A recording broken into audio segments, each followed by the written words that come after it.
નમસ્કાર મિત્રો, પંડ્યા રિપોર્ટ્સમાં આપનું સ્વાગત છે। આજે વાત છે બજેટની। ગઈકાલે ગુજરાત સરકારે તેનું 2026ના વર્ષનું બજેટ બહાર પાડ્યું અને ગુજરાત રાજ્યના નાણામંત્રી કનુભાઈ દેસાઈએ સતત 5મી વખત બજેટ બહાર પાડ્યું। બજેટ પર આપણે ચર્ચા કરીશું, સમજીશું શું છે। 4.08 લાખ કરોડનું ગુજરાતનું બજેટ છે અને 7 વર્ષમાં બજેટમાં 100% સુધીનો વધારો કર્યો। માનનીય વડાપ્રધાન શ્રીના દિશા દર્શનમાં અમારી સરકારનું સર્વગ્રાહી અને સર્વસમાવેશી અભિગમ અપનાવતું વર્ષ 26-27નું 4,08,053 કરોડનું વિક્રમી અંદાજપત્ર આ સન્માનીય ગૃહ સમક્ષ હું રજૂ કરું છું।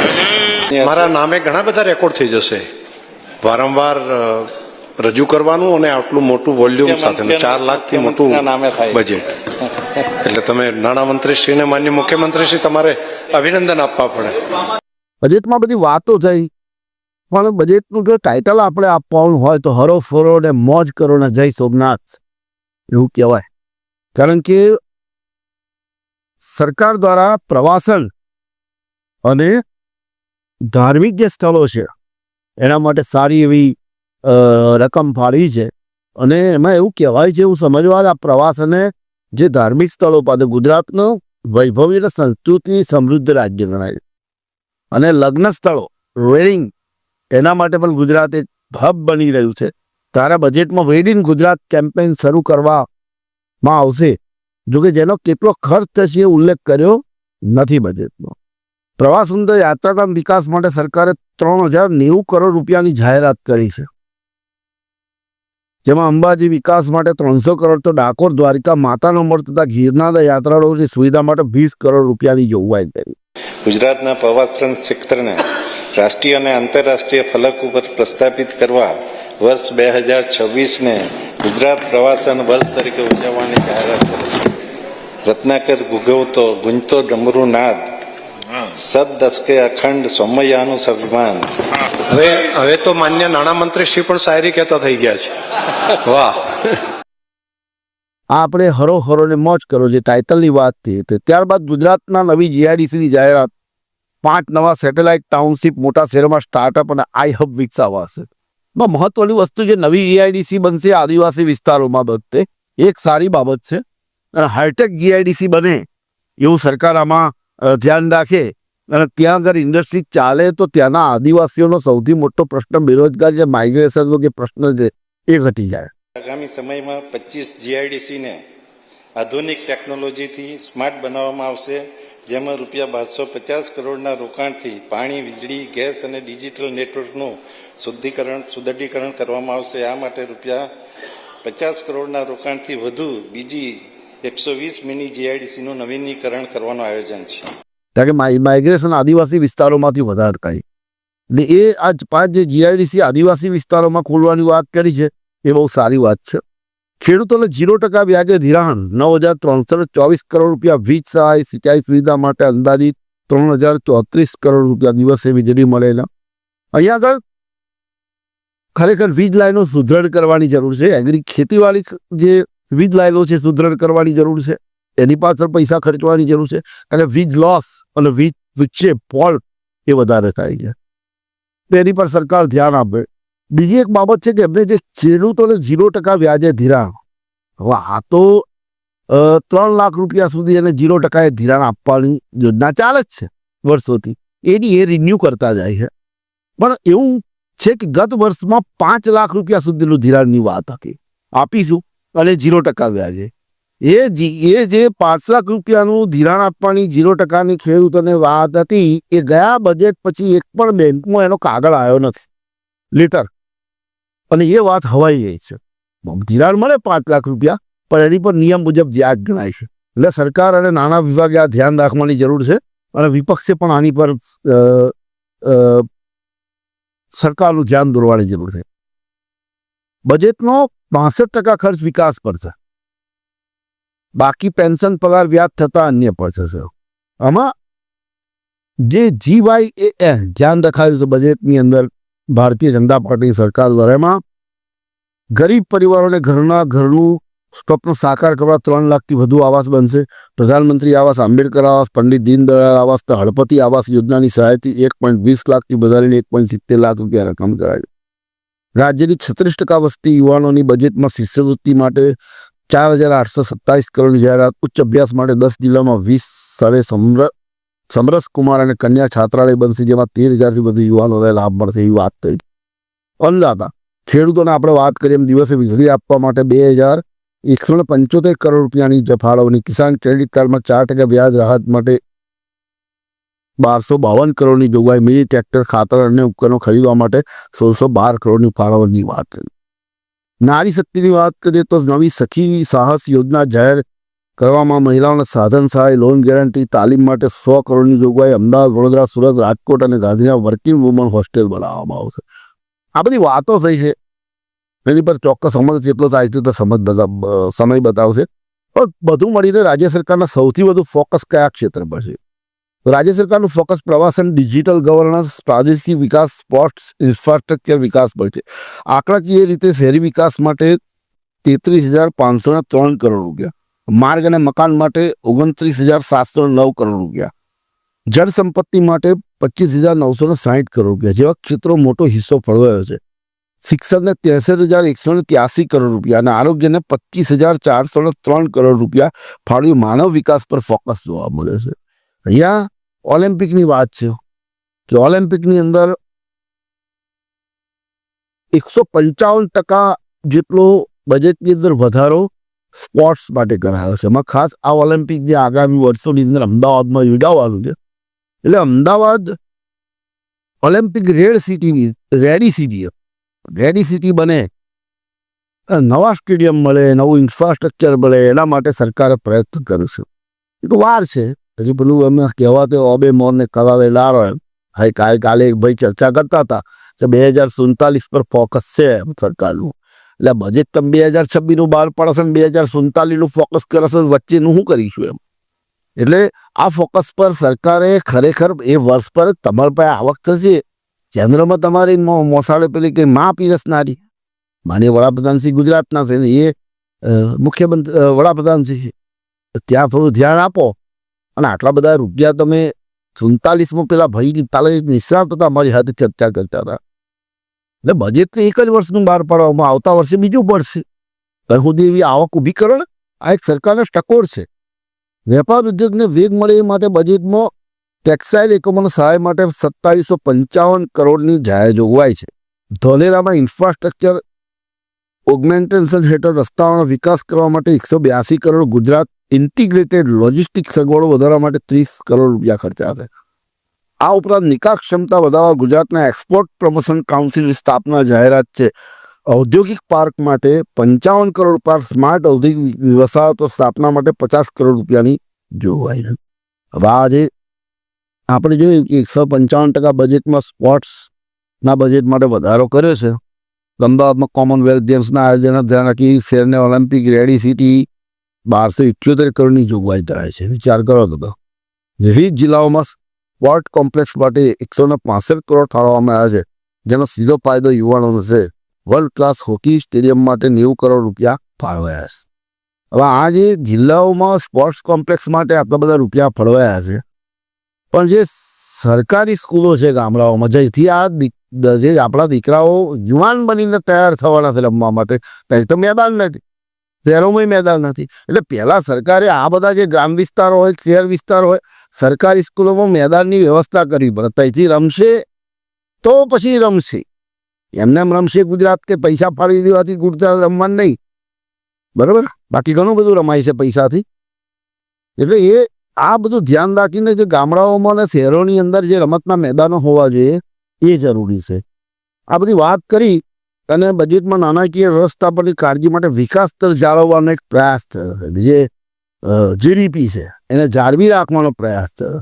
આમાં બીજું કંઈ જોવા આપણને મળતું નથી. સૌથી વધુ ફાળવણી શિક્ષણ માટે છે, તો વિદ્યાર્થીનો શું ફાયદો થશે તો આપણે સમજીએ.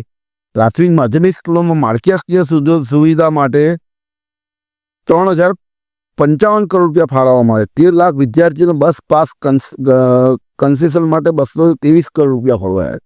બસો હોય તો ને.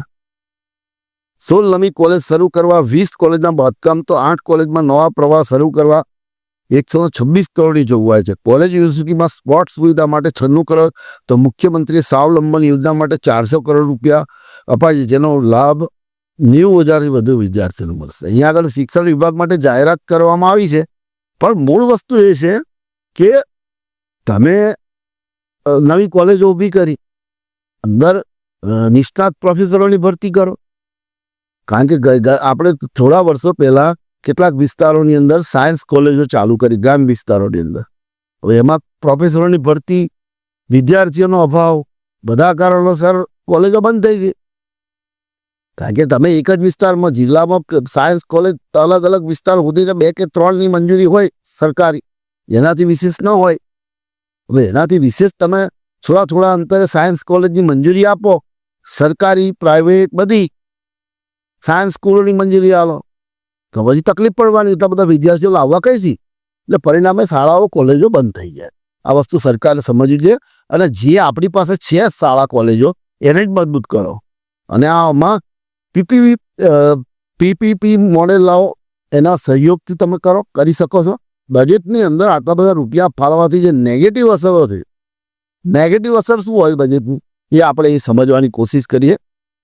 વધતું જતું દેવું, જે રીતે વિકાસના નામે નાણાં વપરાય છે, ઇન્ફ્રાસ્ટ્રક્ચર માટે સરકારે મોટી લોન લેવી પડતી હોય છે, જેનો વ્યાજ પાછળથી બજેટનો મોટો હિસ્સો વપરાય છે. આ લાંબા ગાળે આર્થિક રીતે બોજ ઊભો કરે. હવે મોંઘવારીના કરવેરાની વાત કરીએ તો એની કોઈ વાત થઈ જ નથી. આ બજેટની અંદર ગુજરાતની જનતાની કોઈ ચિંતા, રૂપિયા આપ્યા જ ખરા. હવે 3 લાખ રૂપિયા ઉપરાંત કંઈક ગુજરાતના માથાદીઠ આવક, 3 લાખ રૂપિયા માથાદીઠ આવક બતાવી. હવે એ તો ખબર નહીં કેવી રીતે બતાવીએ છે આ લોકોએ.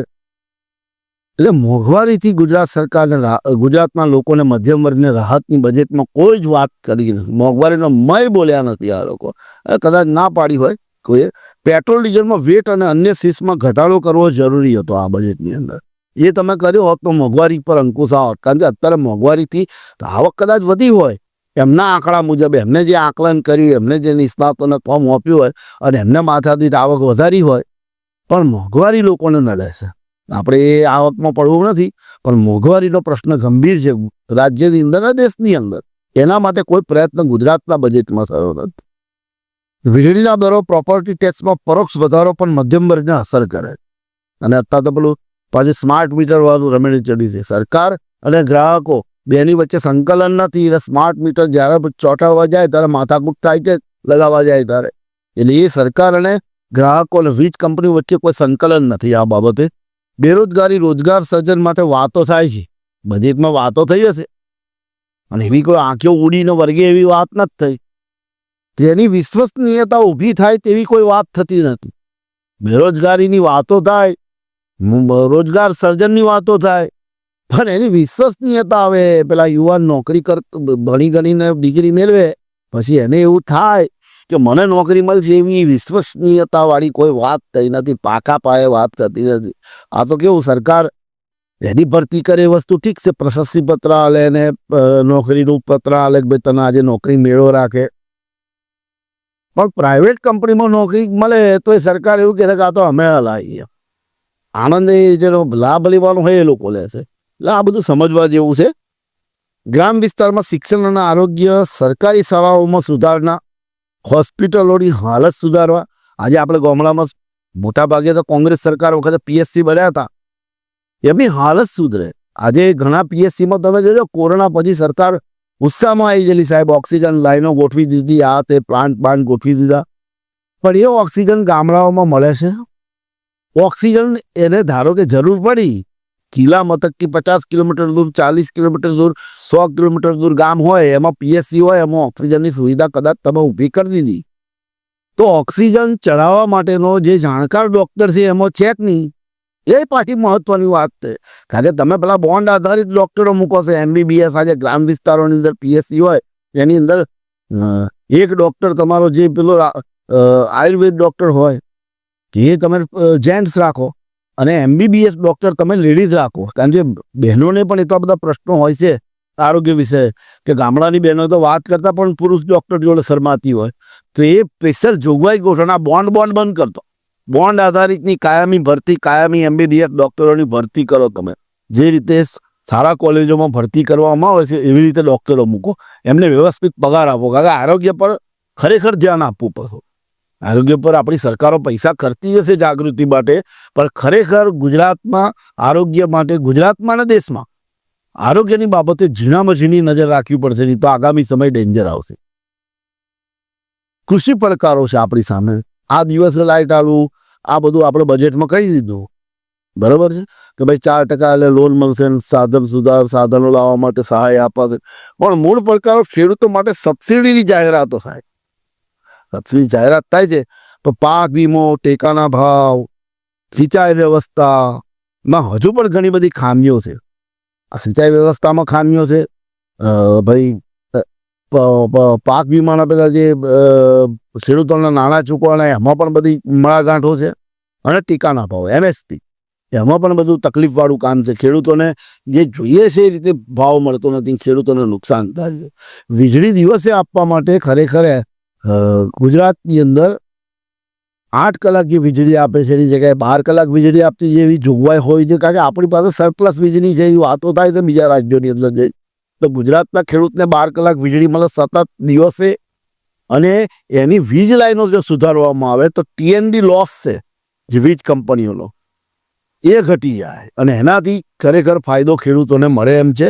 ભાવ પણ ઓછો થાય, આ TND લોસ ઘટે, બીજા બધા લોસ ઘટે, વીજ લાઈનો સુદૃઢ હોય. અહીંથી ચોંપ દબાવવાના ખેડૂતના ખેતરમાં મોટર ચાલુ થઈ જોઈએ એવી પરિસ્થિતિ હોય છે. એવી જગ્યાએ આપણી લાઈનો આપણને ખબર છે કેવી છે. એટલે હજુ બધું ઘણી બધી ખામીઓ રહી જાય છે. ખાતરો, દવાઓ અને બિયારણો સસ્તા કરવાની જરૂર છે. ખાતરોનો ભાવ વધી ગયો છે.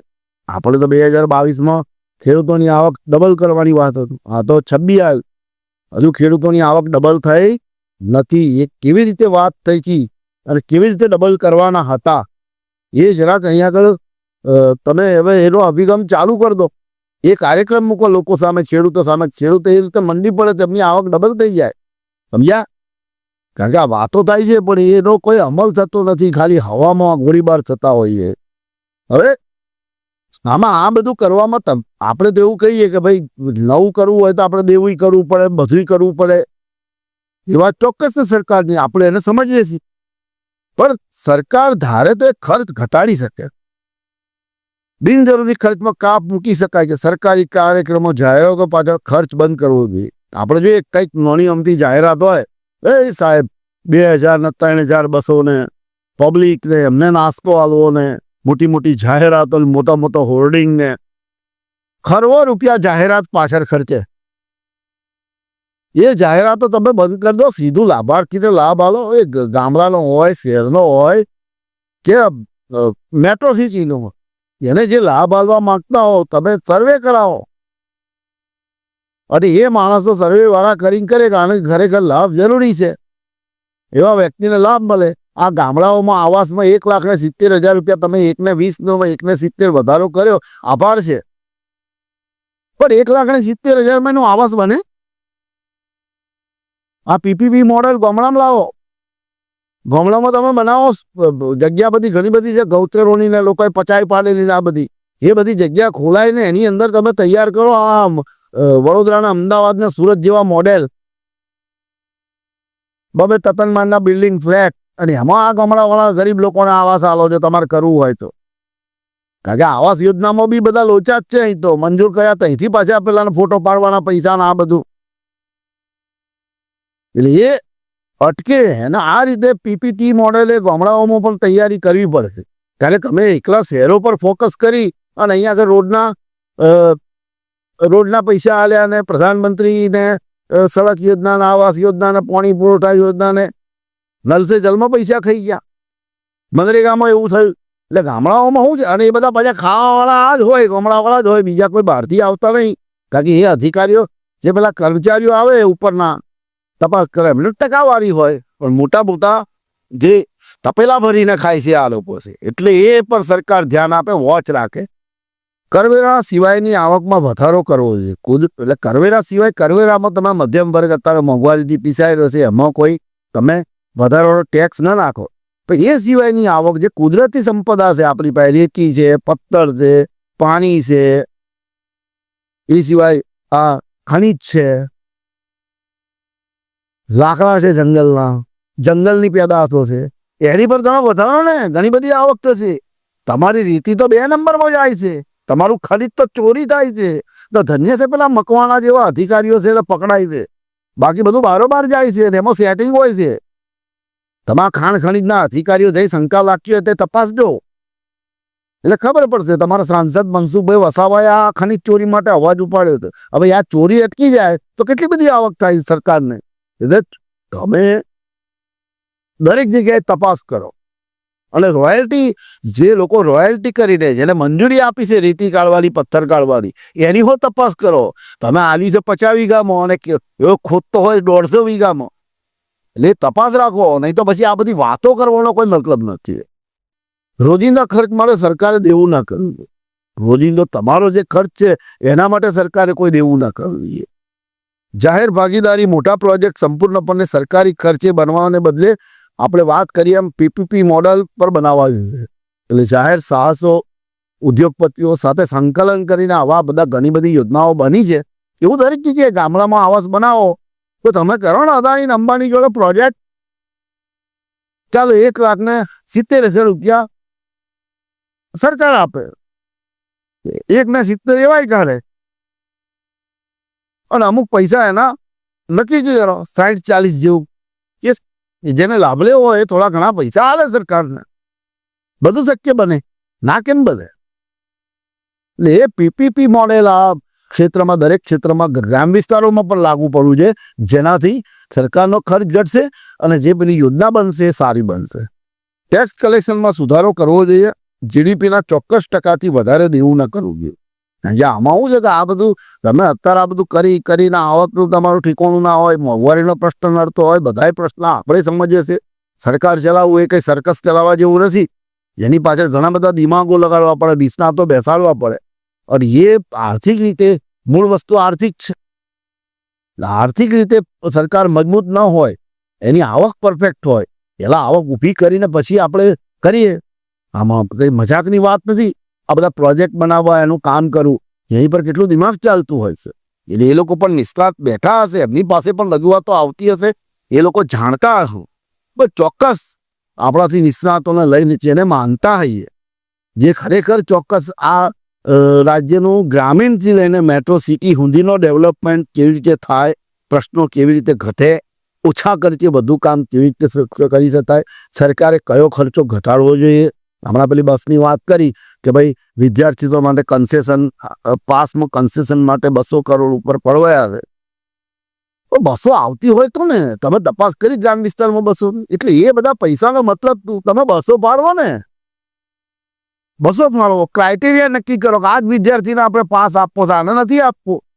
આવકના દાખલા જોઈ ઘણા બધા વિદ્યાર્થીઓ તૈયાર થશે કે અમારે પાસ નથી જોઈતો, પણ એસટી ચાલુ કરો તમે. કારણ કે આ તો જેટા બકરા ભર્યો હોય એવી રીતે વિદ્યાર્થીઓ જાય છે બચારા શાળા કોલેજે, એ મજબૂરી છે એમની. એટલે પહેલાં તમે આ સર્વે કરાવો અને તમારા ધારાસભ્ય ના પૂછશો, એ તો સાત સલામત હે એવી વાતો. એકાદ 2 ધારાસભ્ય બોલે એવા છે, બાકી બધા તાળી પાડે એવા છે સરકારના જે વાહવાહી કરવાની. એટલે એ વસ્તુ આ પર ફોકસ કરો, પછી બજેટ તમે બહાર પાડો. અને આ બધા નિષ્ણાતોને પૂછીને બજેટ બહાર પાડ્યું તો ઓછા ખર્ચે સારી વ્યવસ્થા થઈ શકે. અરે સાહેબ, ભલે બજેટમાં તમે જોગવાઈ ના કરી હોય, પાછલા વાળને ચમત્કાર કરીને પણ મોંઘવારી પર, પેટ્રોલ ડીઝલ પર ટેક્સ ઓછો કરવાની વાત હોય કે લોકલ ટેક્સ ઓછો કરવાની વાત હોય, એ બધું કરીને પણ લોકોને મોંઘવારીથી 2026માં રાહત આપશે. 100 દાડામાં મહેંગાઈ દૂર કરવાની વાત હતી. 100 દાડાના કેટલા બધા દાડા થઈ ગયા, 10-12 વર્ષ થઈ ગયો હવે તો. એ બધું દેખાતું જ નથી. એ ધ્યાન આપજો. અને પેલી 2022માં ખેડૂતની આવક ડબલ કરીશું. કોરોના નડી ગયો છે એમને, કદાચ 26 આવી એટલે એવો ફાઇલ જૂની તિજોરીમાંથી કાઢીને સરકાર ખોલે અને જોવે ખેડૂતોની આવક ડબલ કેવી રીતે થાય. કાંઈ ખરીદ નહીં કરવી, ખાતર, દવા, બિયારણના ભાવ ઘટાડો, સિંચાઈ વ્યવસ્થા સુદૃઢ કરો. પછી એવા માણસો બેસાડો કે નહેર બનાવી અને વરસ પછી તૂટે તેનું કામ લેવાય, કોન્ટ્રાક્ટરનું એની પર પગલાં લેવાય, એવું કરો. આ તો નર્મદા કેનાલ આખી બનાસકાંઠાની બાજુ જોઈએ તો આપણે કામ કેવું કર્યું છે, અને પાછા જવાબ એવો આપે કે આ ઉંદેડા કોતરી ગયા, ઉંદેડા ખાઈ ગયા સિમેન્ટ. અરે એવા કેવા ઉંદર તમે બનાવ્યા છે કે આ સિમેન્ટ અને હળિયા ખાઈ જાય? આવા કેવા તકડા કર્યા છે કે ખાવાનું ખાઈ નથી, છોડીના પથરા ખાઈ ગયા, રેતી ખાઈ ગયા, સિમેન્ટ ખાઈ ગયા, ઈંટો ખાઈ ગયા, હળિયા ખાઈ ગયા, લોખંડ ખાઈ ગયા, અને છેલ્લે તરાપ મારે તિજોરી પર સરકાર. જેવા ઉંદરોને પકડવા પડશે, પોંજરે પૂરવા પડશે. અને જે લોકોના કામો સારી રીતે થાય, બજેટની અંદર જે જોગવાઈ થાય, સીધી લાભાર્થીને મળે, એ રીતનું આયોજન સરકાર કરે, એ સાચું બજેટ કહેવાય. અને બજેટમાં જે એમને આપણે બજેટનો વિરોધ નથી કરતા, ઘણી બધી સારી બાબતો પણ કહી છે. આદિવાસી વિસ્તારોની અંદર જે એમને જીઆઈડીસીની વાત કરી છે, ઘણો બધો ફાયદો થશે એ બધાથી. ત્યાંના લોકોને, લોકલ લોકોને ફાયદો દેખાવો જોઈએ. અને જે જીઆઈડીસીઓ બાકી રહી છે જિલ્લામાં, તમે સર્વે કરો બધી જીઆઈડીસીઓ બની. જે જીઆઈડીસી જ્યાં હોય એને વ્યવસ્થિત પ્લાનિંગ સાથે ઊભી કરો. દાખલા તરીકે અમે દાખલો લઈએ કે ગોધરા શહેર, પંચમહાલ જિલ્લાના મધ્ય ગુજરાતના ગોધરા શહેરની જીઆઈડીસી વર્ષોથી એઝ ઇટ ઇઝ પડી છે. એને વિકસાવો તમે, વિકસાવો તો આજુબાજુના સેંકડો ગામના યુવાનોને તો લાભ મળશે. એનો જીઆઈડીસીમાં જે ઉદ્યોગપતિઓ એ જ બચારો ના કમાતો હોય તો બીજાને કઈથી લાભ આલવાનો? એટલે હું ખાઉં, તમે ખાઓ, અને એ રીતે આવક ઊભી કરવાની વાત સરકારે કરવી જોઈએ. આની અંદર બહુ આજે આપણે આટલી જ વાત કરીશું. આપણે પહેલાં પણ બજેટ પર ચર્ચા કરી હતી આવી રીતે. તેના ઘણા બધા મુદ્દા સરકાર આપણે ગંભીરતાથી લીધા હતા, પણ એ બધા લેવાયા નથી. હવે એ દરેકની વિશે આપણી વાત અલગ હોય, જનતાની વાત અલગ હોય, સરકારની વાત અલગ હોય. કારણ કે સરકારને બધાનું વિચારવાનું હોય, જનતા પોતાનું વિચારે. જ્યારે અહીંથી રજૂ કરતા હોઈએ ત્યારે અમે બંનેનું વિચારીએ. એ બધી વાત આજે આપણે કરવાની કોશિશ કરીશું બજેટ પર. નવા વિડીયોમાં આપણે નવી વાત કરીશું. ત્યાં સુધી સૌને રામ રામ.